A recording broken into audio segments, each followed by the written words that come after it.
حال میں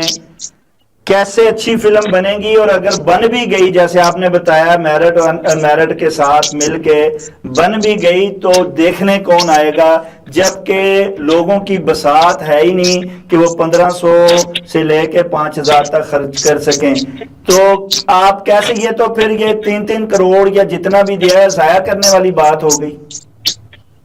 پر میں نے کہا نا پلاننگ غلط ہوئی ہے تھوڑی سی، ٹھیک، پلاننگ غلط ہوئی ہے، ہوم ورک نہیں ہوا، ہوم ورک ہونا چاہیے تھا، ہوم ورک ہمیں کو بتایا کہ ہوا ہے نہیں ہوا۔ کیا آپ کہتے ہیں کہ ابھی بھی وقت ہے کہ ہوم ورک کیا جائے اور سب سے پہلے اقدامات ایسے کیے جائیں کہ لوگ سینما تک جا سکیں اور فلم دیکھ سکیں؟ کیا آپ کیا سمجھتے کہہ رہے ہیں، ہیں آپ؟ میں کہہ رہا ہوں خاور نعیم ہاشمی صاحب، آپ کہتے ہیں کہ 3-3 کروڑ روپیہ تو دے دیا گیا، لیکن ضرورت اس امر کی ہے کہ منصوبہ بندی کی جائے، فلم عام لوگوں کے لیے آسانی پیدا کی جائے، سینموں کو جو ہے وہ بحال کیا جائے اور ٹکٹ کی جو ہے وہ کم سے کم رکھی جائے، تبھی جا کے فلم اور فلم انڈسٹری جو ہے وہ دوبارہ بحال ہو سکتی ہے۔ ہاں جی، جب تک پاکستان میں جو اس وقت صورتحال ہے،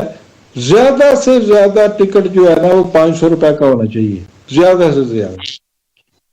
اگر ہم 300-200 روپے کے ٹکٹ بھی دینا شروع کر دیں سینما ہالوں میں تو لوگوں کا رجحان سینما کی طرف جا سکتا ہے۔